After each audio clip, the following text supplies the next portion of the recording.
Hi, if I could have everyone's attention.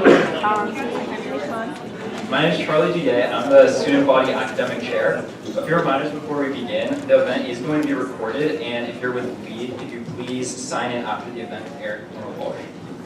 First of all, thanks everyone for coming to the last lecture sheet series. This program is brought to you by ASG every quarter to honor exceptional faculty and staff members for leaving the university. They're inspired by the prompting question. If this were your last time to address a group of students, what would you want them to know? And today, Lester Deans will share with us his answer. Lester Deans is an assistant dean for student life at Santa Clara University. He supervises the Office of Multicultural Learning at the university and is responsible for engaging staff, faculty, and students to promote an inclusive campus community. He creates educational experiences for students to learn more about their own identity and others.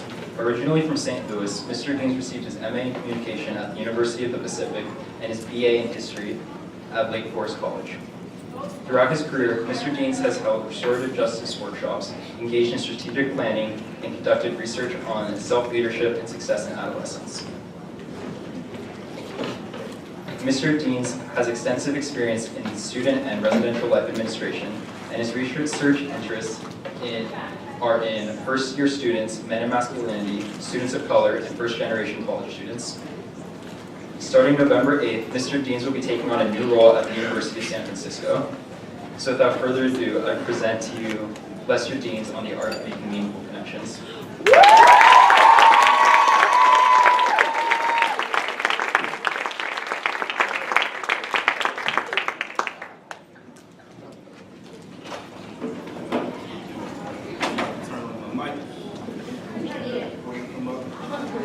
You don't think so? Oh, come on. Oh, you're right. I don't need it. I do need it. I like that. That sounds. So I thank you all for coming. I truly appreciate it. I can't thank you how much I feel the love in this room, because many of these faces are faces that I've known. And I've known you all since, since I've been here a long time, since 14 years, some faces way beyond that. So thank you so much for spending your evening with me for a few moments as I got to share my thoughts on what it meant, the art of making meaningful connections. And I thought long and hard about this topic, because if I got one chance to say something to folks, I really want to make sure that you know that we're not on this on our own. Hey, long time.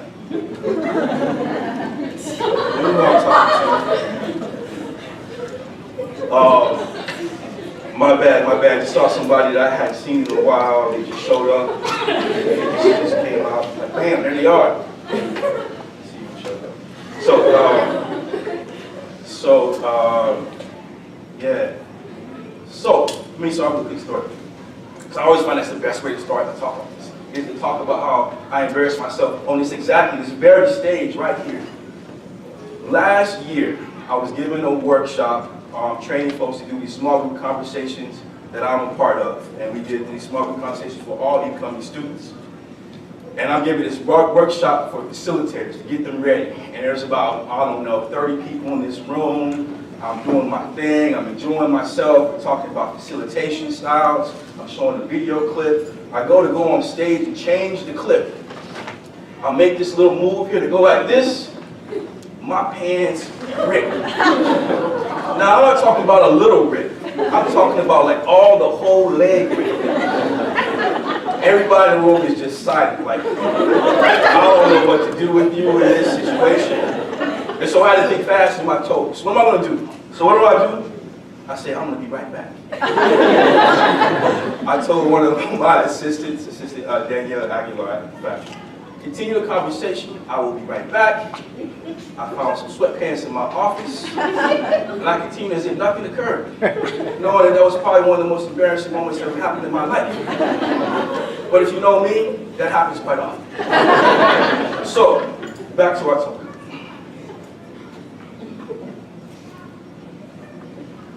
I want to start by talking about two professors. I got a chance to have my first opportunity to see a last lecture. It was when I got to see a professor named Leon Letwick. Leon Letwick is a professor he was a professor at Berkeley, history department professor, a renowned historian. He is known for mostly his work around the civil rights movement and also slavery. So Leon is giving his presentation. There are hundreds of people in the room. It is an excellent talk. Everybody's moved. But I had the pleasure of working with Leon the week prior because he did a talk from my hall that I was working in at Berkeley. I gave not a last lecture, but he was a guest, right? He comes in, he gives his talk, and afterwards, I get to drive him home. And in that drive, he's telling me stories and stuff about his career, about being a professor at Berkeley for a long time. And he asked me, hey, where did you go to college? And I told him I went to Lake Forest College, small liberal arts college in Chicago. I assumed he had no idea where this campus was. I start to see a tear in his eye because he shared with me that Lake Forest was the place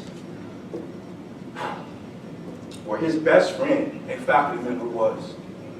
And his name was Art Zilbersmith. What he didn't know, and I shared with him, was Art was a professor that believed in me as an academic, that I had potential. And I love history because of Art. And it was so cool to see someone that loved art as much as I did. And that was my first experience with the last lecture. So I hope to do this whole series justice because it truly does mean something to have a chance to have an opportunity to give your last words to someone. I wasn't supposed to do that so early in the talk. Damn! Damn!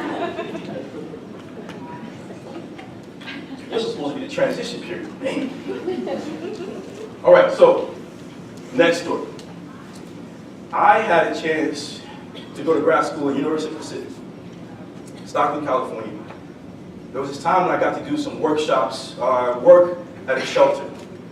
And I remember going there. I was going there with graduate men, not because I didn't want to go there. I was told that it was a project I had to go to the shelter. As part of the residence hall I was a part of. We had done it every week. I was tired of being there, right? Students stopped showing up. And one guy told me, who happened to be at the shelter quite often, he said, slow down. Everything will be okay. He said, slow down. Everything will be okay. I was like, whatever, dude. I just want to get out of here. I appreciate that knowledge. And I'm thinking about my head, my life is better than his, right? I mean, he's living in the shelter, I'm living on the campus.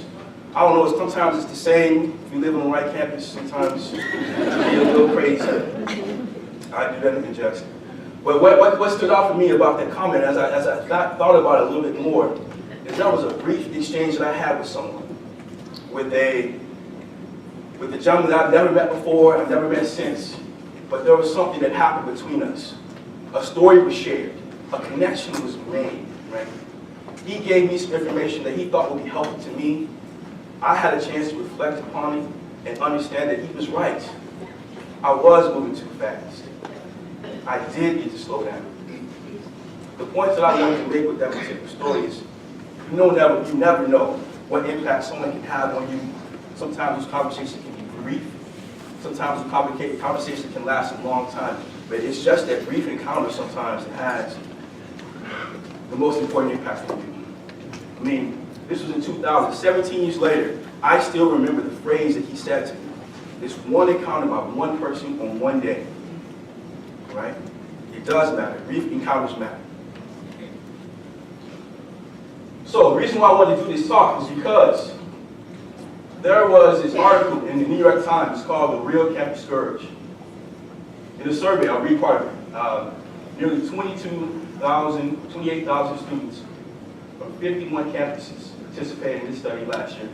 60% said they had felt very lonely in the previous 12 months. Nearly 20% said they felt that way in the previous 2 weeks. So if you were to think about this room, if I were to count to 10 students, for every 10 students I count, 6 of those students will have felt extremely lonely, or felt very lonely in the last 12 months. What is that about? The author goes on to talk about saying that their definition of loneliness, they try to describe that, but they talk about that didn't have to do with social media. This social media, they're constantly seeing folks' Instagram pages or Snapchat. you call those pages, is that page? See, I don't go online. I'm like, online, that ain't for me. In fact, my wife knows that when it's time to do the photo thing, I'm like, are you putting me online? Give my permission first. Some people just like put your face online and anywhere you want to be, right? You should be able to choose where your image is. So that video better not be online. Just so you know. Damn. But what I wanted to share though with this is, what is the deal? What is this loneliness thing about? And I think it comes back to this idea of how many of us are truly making meaningful connections in our life on a day-to-day basis, right? How many of us are taking the time to appreciate the folks around us in ways that they know that they're connections to us, and those brief encounters. How many of us value the brief encounters? I cannot tell you how many times folks in the cafeteria or folks in the cellar have said hello to me and asked me about my kids. That's our encounter on a day-to-day basis. I'm grabbing my popcorn and my drink, and and part of that conversation is, how are your kids today? That matters. It makes a difference. It's meaningful. It's not deep, right?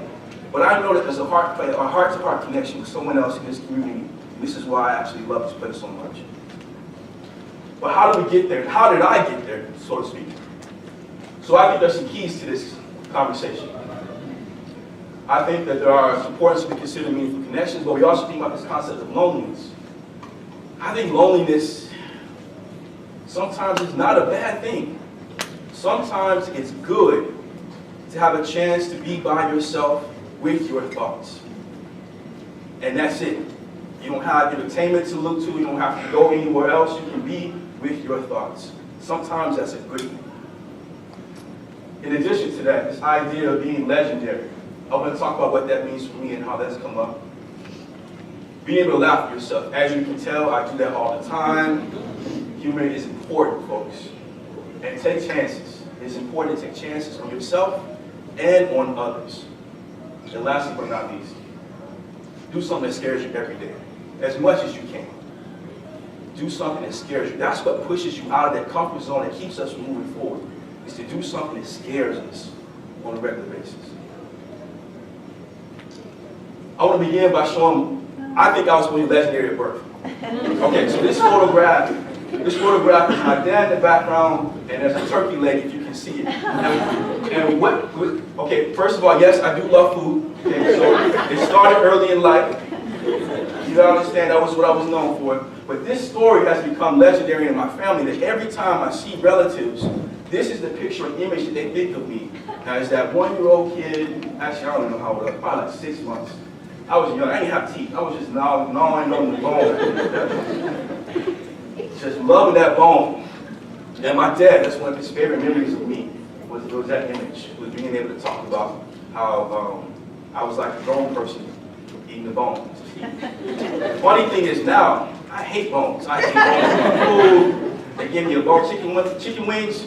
Okay, chicken wings. Where's that chicken breast? Where's that chicken finger? That's what I'm talking about. My family has been a source of strength for me, but also, I'm gonna start there. A source of strength. This is some of my family. My brother's missing from this photograph. He doesn't like to be photographed, like me. He's probably photographed everywhere all the time. I was in these pictures, this picture. My mother is one of the strongest women I've ever met in my life. She worked 2 jobs most of her life. She used to tell the story, because I was a first generation college student, right? And, but my mother was in school after me. So what she would do is that she went to, anybody from St. Louis in the room? St. Louis, you don't count? You don't count? Who else? Anybody else from St. Louis? All right, so what the deal is, St. Louis has a school. Hey! Hey! Good to see you. I love graduates. I just get excited when I see my graduates. Anyway, okay. I promise I won't do that every time, but there might be a few. My mother, so she did this thing with me where she would talk about the fact that she went to WashU in St. Louis. And yes, that is a better school than Lake Forest, but every day she got to remind me that when she called me on the phone. And she had to tell me she was going to a better school than me. Why would you do that? Because that's my mother. She was keeping me in check, letting me know who was the most educated person in the household. And I loved it about her because she was such a hard worker. But she poured love into everybody she met. Right? She poured so much at times that I think she forgot about herself enough. So think about being memorable, connections. It's not always about pouring into others. Sometimes others have to pour into you and making sure you have people that do that. All right. But my parents were complicated, never married. My dad has an interesting story, My father sold drugs growing up. And so much, all right, so the story is, I'm just gonna tell it. So the story is that when I was a kid, we lived in a 2-bedroom house or 3-bedroom house, and in the basement is where the kids lived. So me and my brother, we had the entire basement to ourselves. I feel like it was about the size of this room when I was a kid, and we could skate, and we could break stuff, but there was this closet that we couldn't go into. I'm like, okay, what the hell is this? The closet in your room you can't go into. I would go into that closet because I had to, that's what kids do. And when I did, I found a room full of drugs. Like literally rooms full of drugs. And that was his way of making a living for himself at the time. And that way of making a living for himself cost him time because he had to go to jail because of it. What I love about my father, though, is that is not the end of his story. At that point, after going to jail and coming out, he had to make a decision about how he was going to live his life. And was he going to be different from that? Was he going to do something different for his family? So he did that. He picked up a trade. He picked up a trade from opening books, those self-talk books. Bob Vila, you ever heard of Bob Vila before? Yeah. He had this show, he had some books. My dad would read these books. And he would take jobs, not knowing how to do the job, just talking his way into it. Like, yes, sir, I got that. I can totally build X, Y, and Z. And would go out in his car, learn how to do it, and then go back in and do it. I have always appreciated him for that because it taught me the power of perseverance. It taught me the power that happens when you make a shift in your life, you want to do something different. That's another lesson I hold on today. Because each one of you, I'll tell you, we can always do some of those mistakes. The better thing and more important thing to look at is how they recover from them, how they move on from them. That is inform my work. When I see a student struggle with a mistake on campus and may end up in an alcohol violation, etc., it's a mistake. The question will be, what are you going to do next? How are you going to be transformed by that mistake? And that's what I see in him. I have 2 siblings, a brother and a sister, Candace and Kareem. Please stand up for a moment. There you go.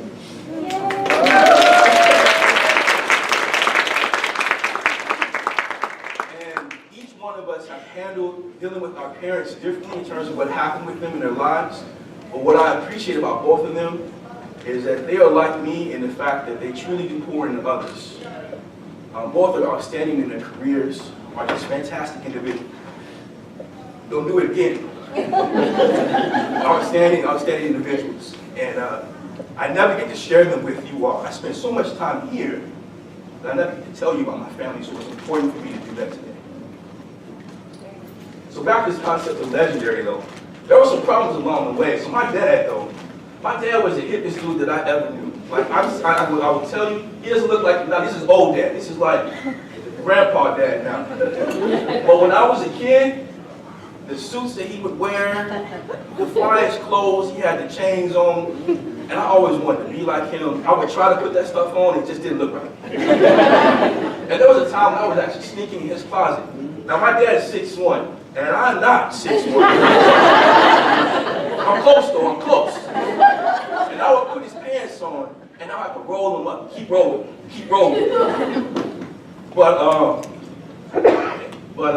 I never fit. It never fit me. He was so cool that there was one time where anybody know Public Enemy? Public Enemy. So Public Enemy was hot. It was hot at the time. Everybody wanted to get the tickets. My mother, who became religious, told me, "Hell no, you've never seen no Public Enemy. Don't even try to go to that concert." And of course, being who I am, I had to try. So I get in the concert, I'm excited, I think I'm doing my thing, I'm sneaking around, I'm outside, I'm at the concert enjoying myself. I look on stage, that's my damn dad. Dad's on stage, behind the scenes, you know, hanging out, talking to friends or buddies or whatever. And I'm like, damn, I can't even get in trouble right. I mean, he cooler than me in this.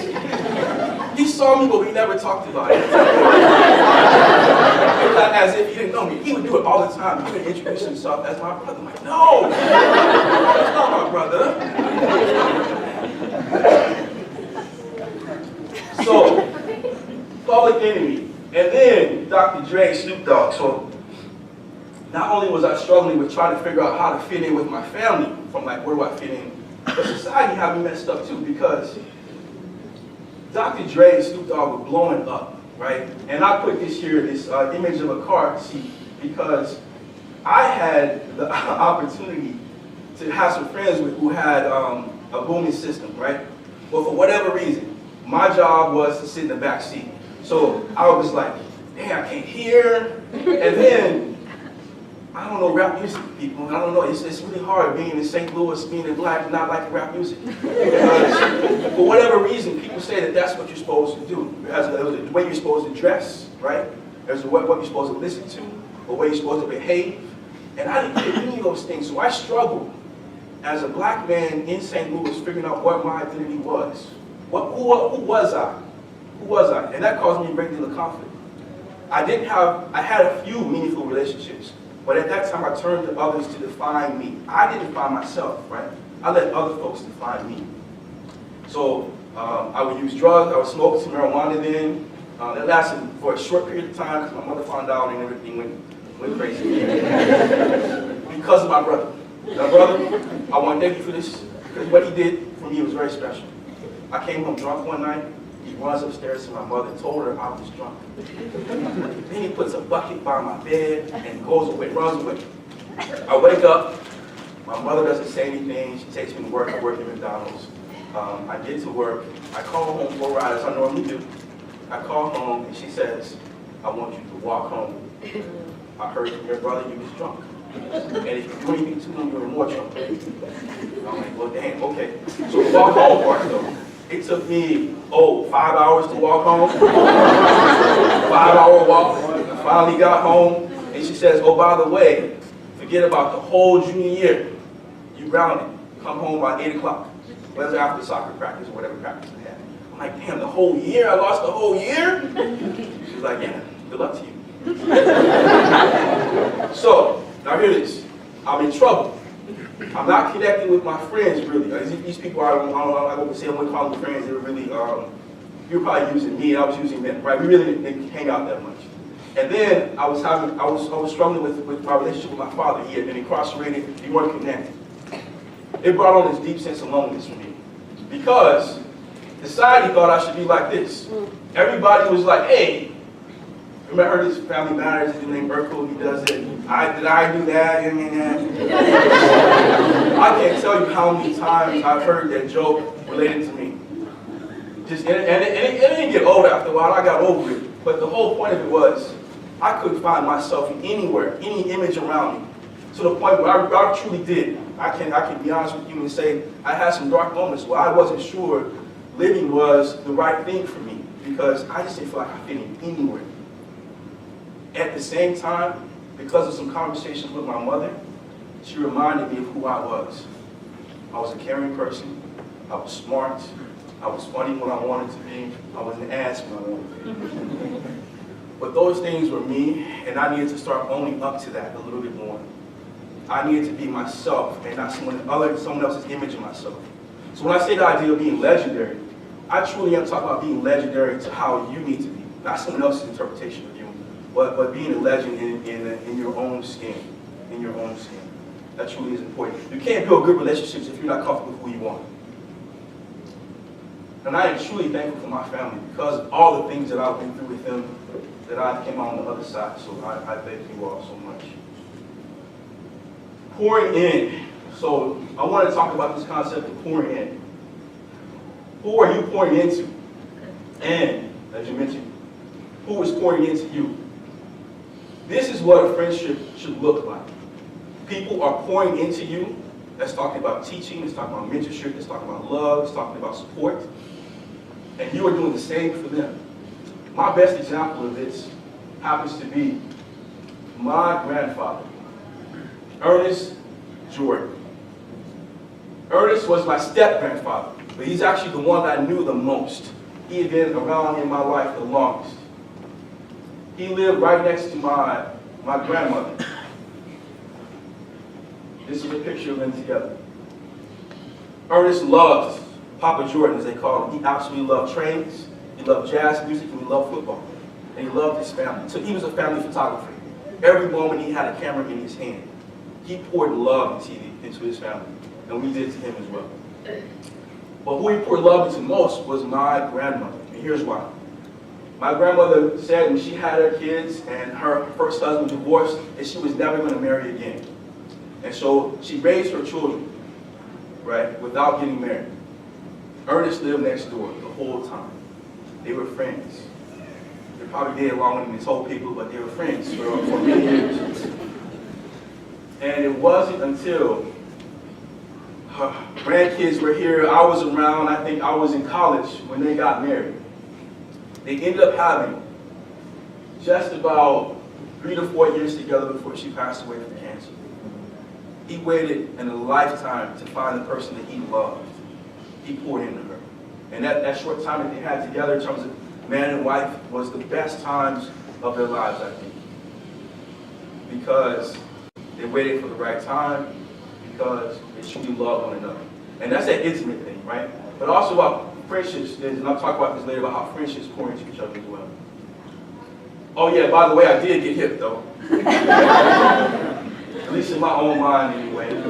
This is one of those things I did. And you know, and it's so funny, because I honestly gotta be honest. I gotta be honest here. I did this to myself. It was supposed to be a joke at orientation. I had this thing I did every year. But man, I got a kick out of doing that. I was living the dream. I was finally hip. I finally made it.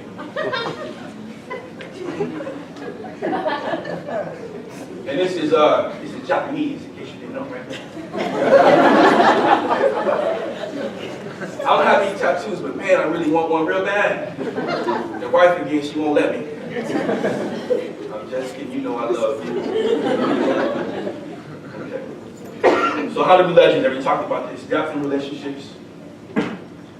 Don't underestimate your origin. I tell you, your origin, that family you come from, whether you have a good relationship or not, it has helped shape who you are. And if you let that mindset change about your relationship, it can really move you forward.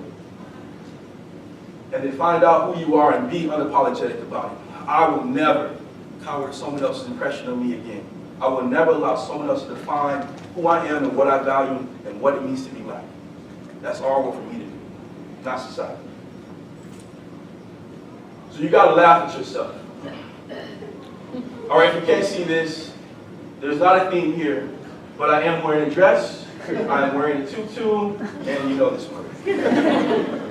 So what I mean by laughing at yourself is I can't tell you exactly how many times stuff has happened to me. You know, I've had some stuff happen. Like, I don't know if I've told this story to you all before, but the time that the dog puked in my pocket. Let me tell you about this. So, I do not like animals. Well, okay, take it back. I don't like animals in my home. Other people's animals are cool, but as long as we don't have to touch too much, we all good. And I've had a couple of times with dogs in particular. One time I was outside my apartment, and this dog runs up to me. I'm in my car, about to get in my, turn the car. The dog bites me in the ass and runs back in the apartment. Like, literally, like, just like, yeah. And the instructor, not the instructor, the neighbor was like, dude, he's never done that. I don't know what it is about you, but he's never done that.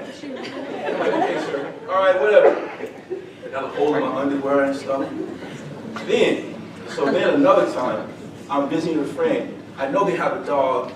The dog knows I don't love the dog, but the dog lays down by me. And I'm trying to be nice to come and guest to my friend's house. I said, okay, cool, that's all right, do your thing. You know, I did that little fake peck, you know how you got something you don't want to?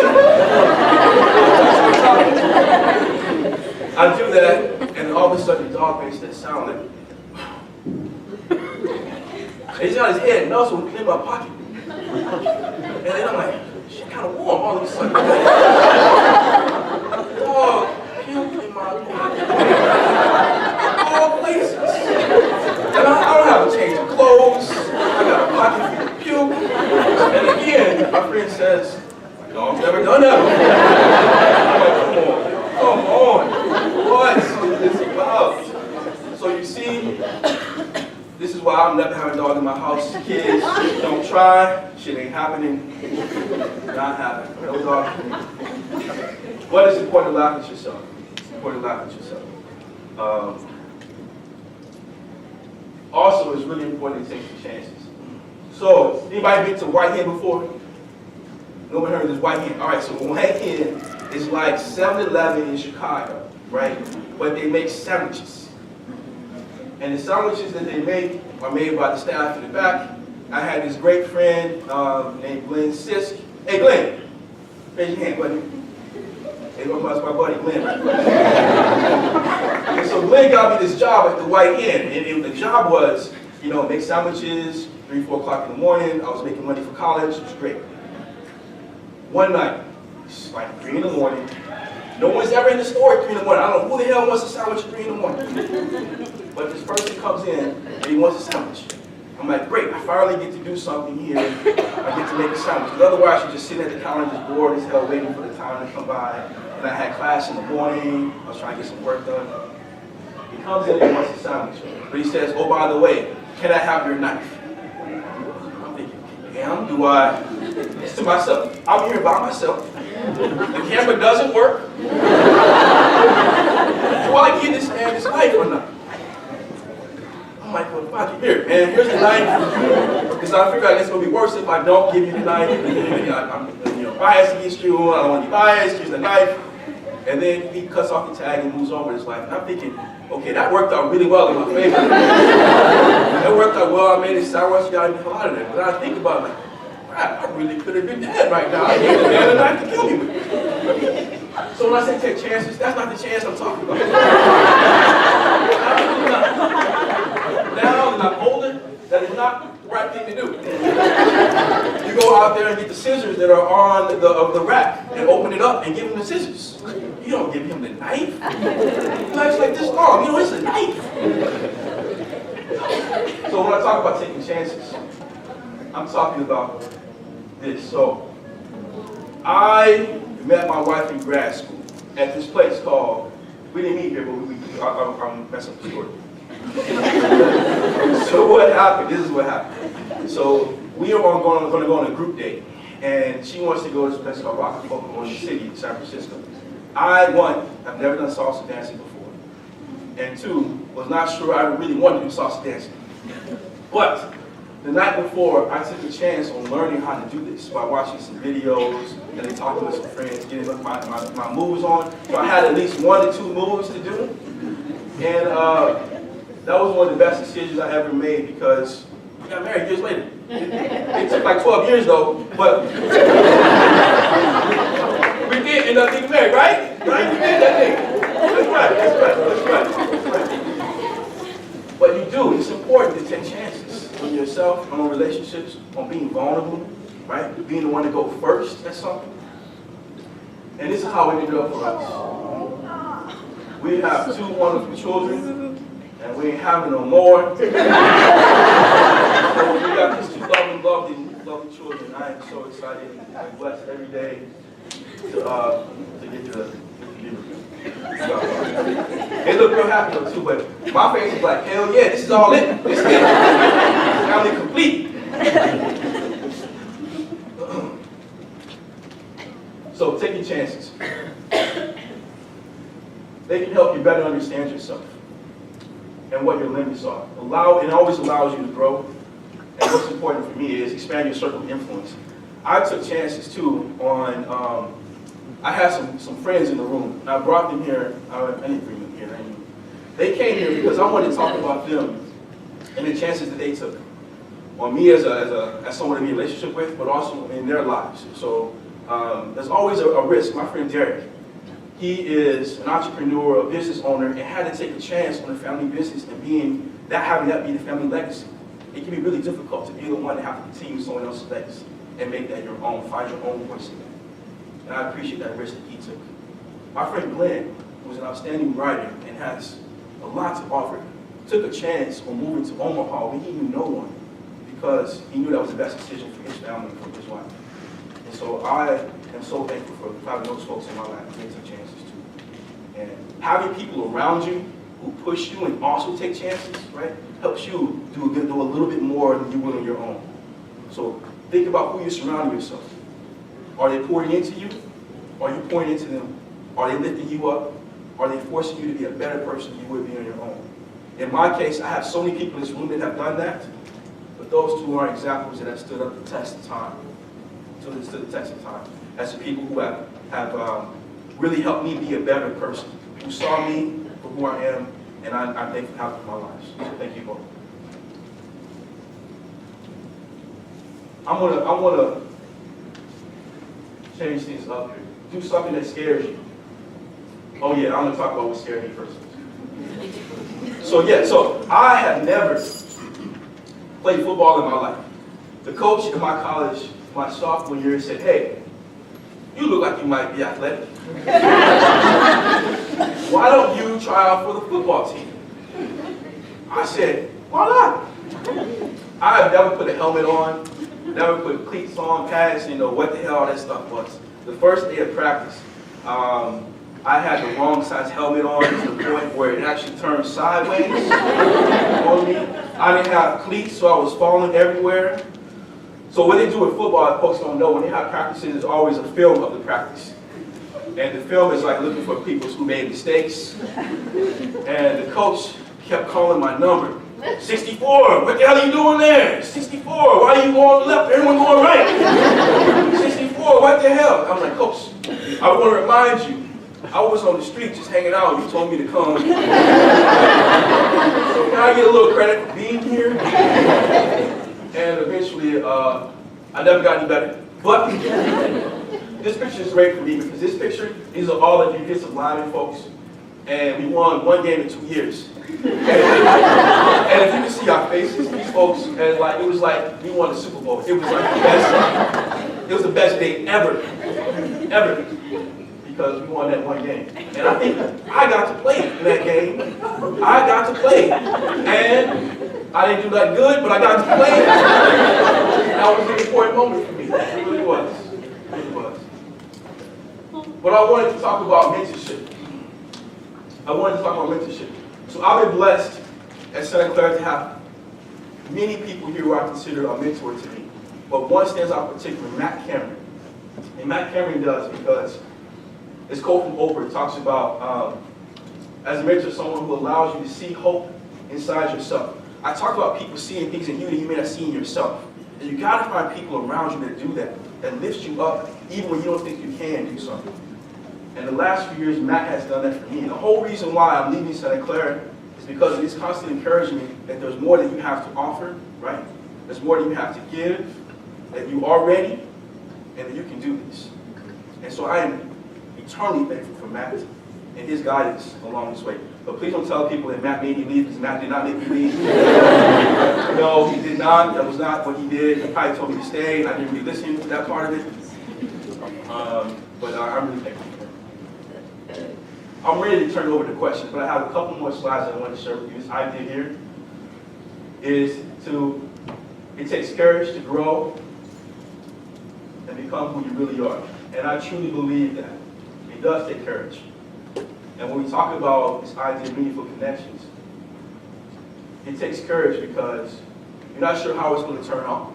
You're not sure if you are going the right way. There's some uneasiness about that.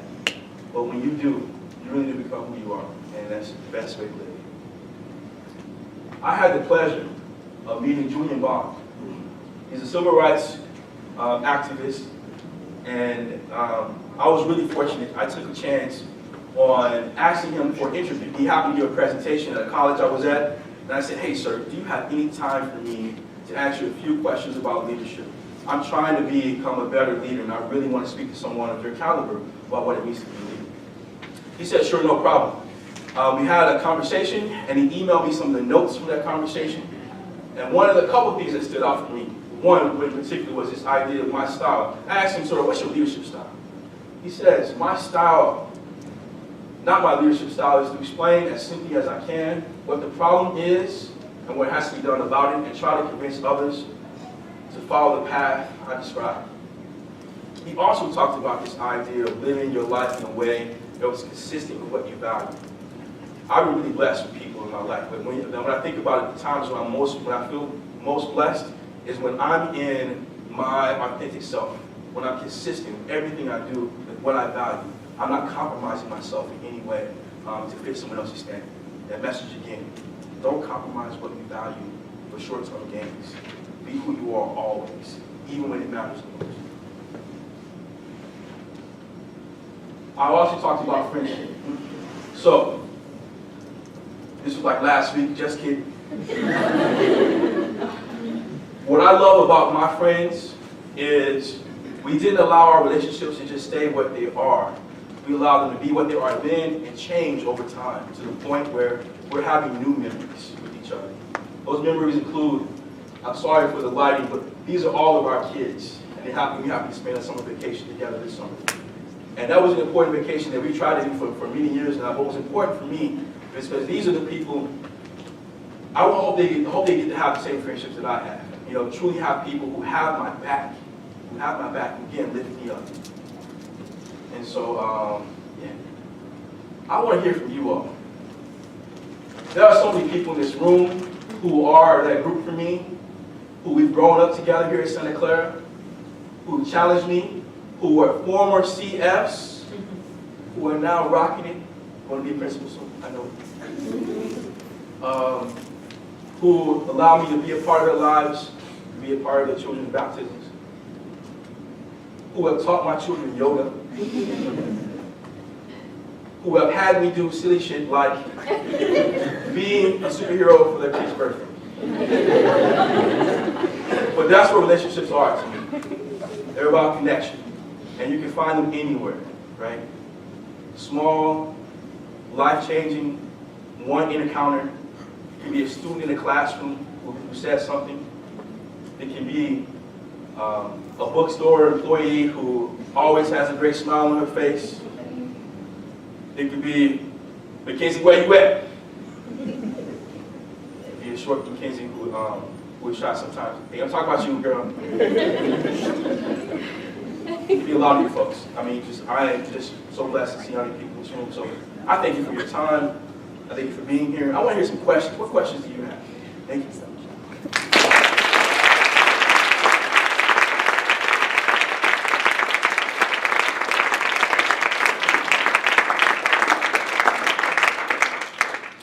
We have a mic that I'm supposed to use in the back, so folks, if anyone does have a question or a comment, want to know more about something, has a connection, you made a connection with something I said, I would love to hear that. I can talk more about some more stories, don't you? Yes. Yes, please. What's the best way to keep in touch with friends? Best way to keep in touch with friends is not Facebook. That's what I'm going to say. It is not. It is. It isn't. It isn't. We had this talk. Like, I got to hang out with my friends this morning, which I think was probably the best part of it. Wait. Where were you? Oh, yeah. Okay. So my sister, I didn't say this because I should have. She works at Facebook. Okay. I forgot to brag about you more. Yes, my sister works at Facebook, and this afternoon, she allowed us to go on a quick tour with her through the building, and you guys appreciate it, and it was awesome. So thank you for that tour. But we talked a little bit about social media and its ability to draw people in, but yet it's still at that surface level, right? And the best way we've connected is actually text messaging about jokes, about what's going on in our lives, about political stuff, and that's kept us going. But within, it's followed up with a phone call to make sure that person is okay, right? So it is that extra stuff. I think that's the best way. The thing I also realize is, honestly, you can't keep in touch with everybody. Some of this stuff is natural in terms of how that friendship groups change. I think of it as seasons. Some folks' relationships are about seasons. Some seasons last longer than others. They may come around again, But that relationship, that friendship may end, and that's actually okay.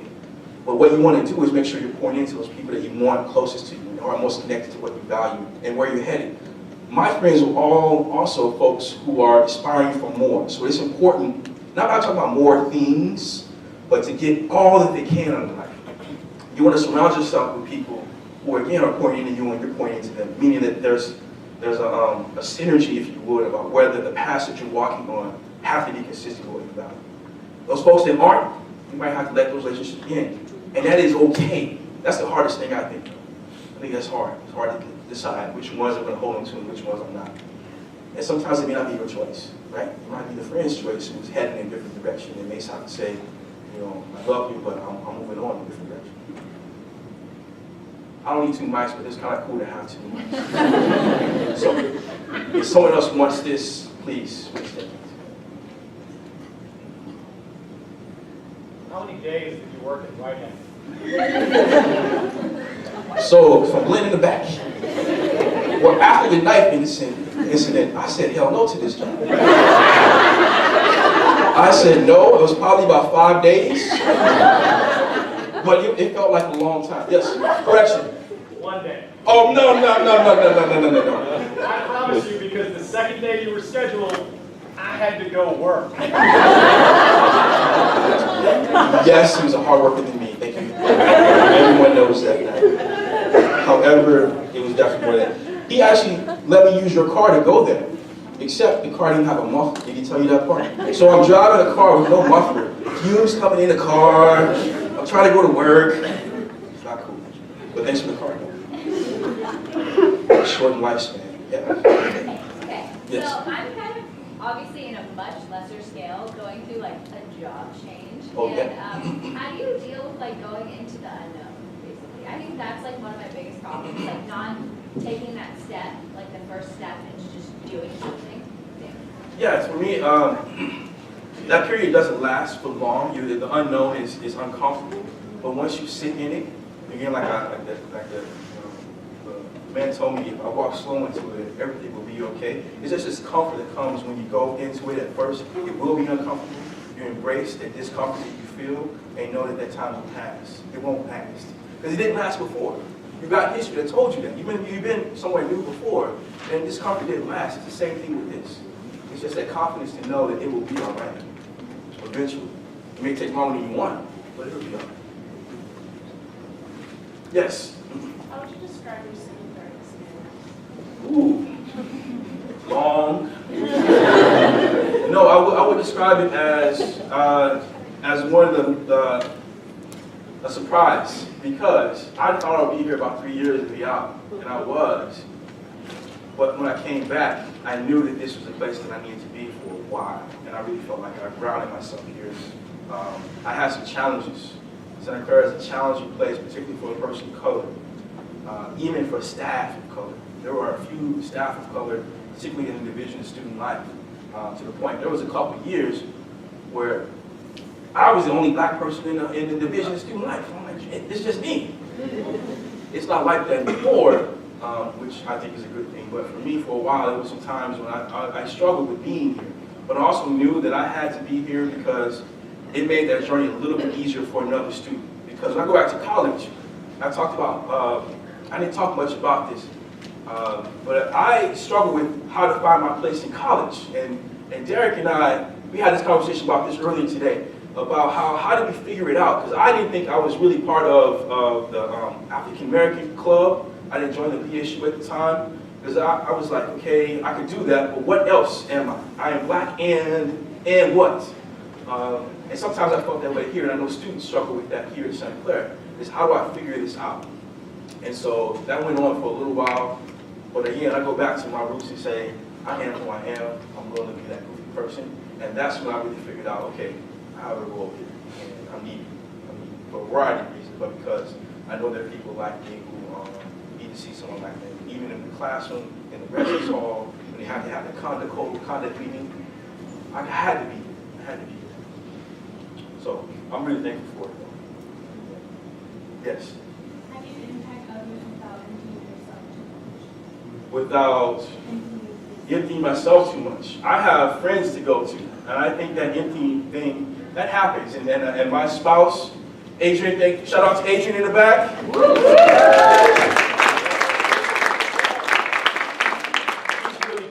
She's really good at helping me see that when I am empty and reminding me how I take some time for myself. And reminding me that I have a family. I can't be here all the time. And I need to come home sometimes. Right? Thank you. I did better, right? I improved. When I started, I swear I was here like 12 hours a day every day. And she hit me and she knocked me in the shoulder. Well, she was like a little tap, really was a tap. Like, you know, you got a family, you got kids now. And we need you here as much as they need you there. So, you know, so it was important. Because that actually helped me fill my cup again, being away from you. So, take that into consideration. Yes, please. What is the last piece of advice that you have? Last piece of advice.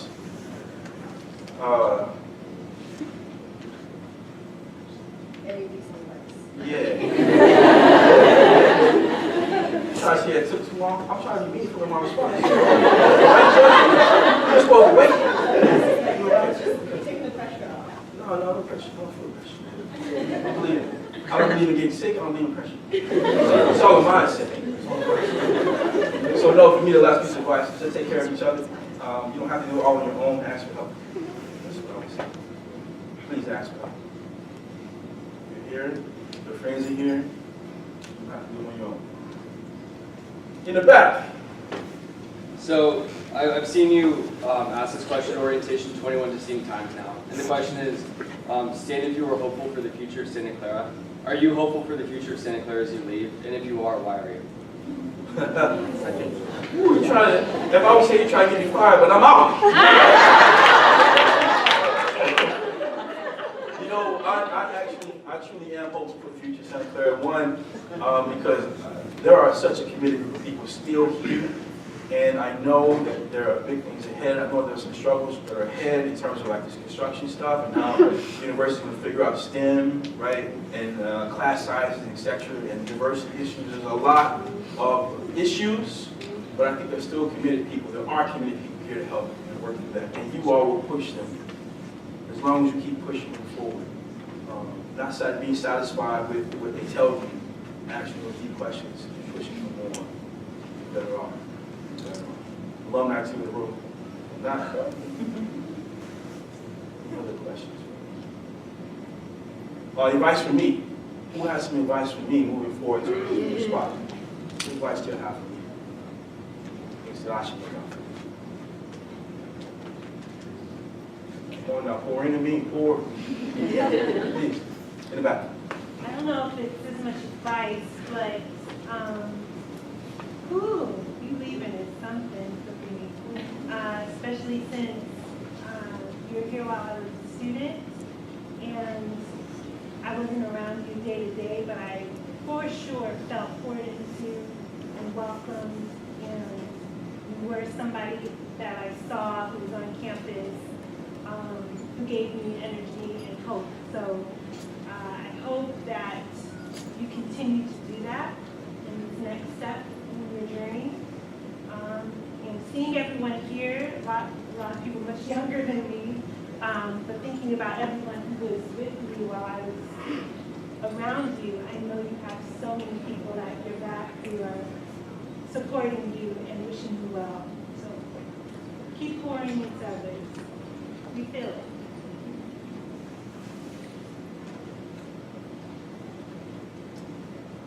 Well, folks, anything else, Charlie?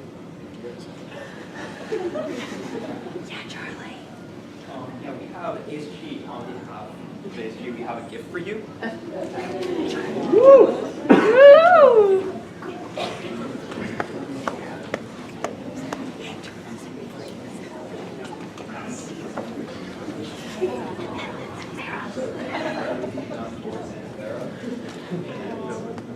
To everyone else, I invite you to munch on the snacks we have in the back and try to work on making some meaningful connections.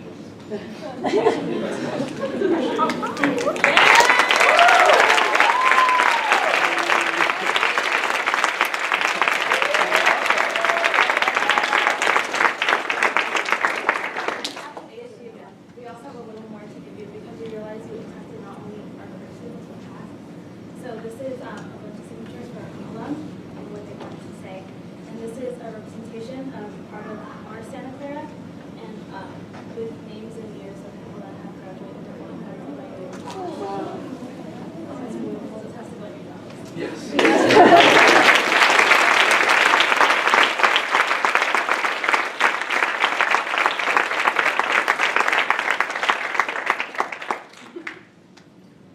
Hey, y'all get out of here. Thank you.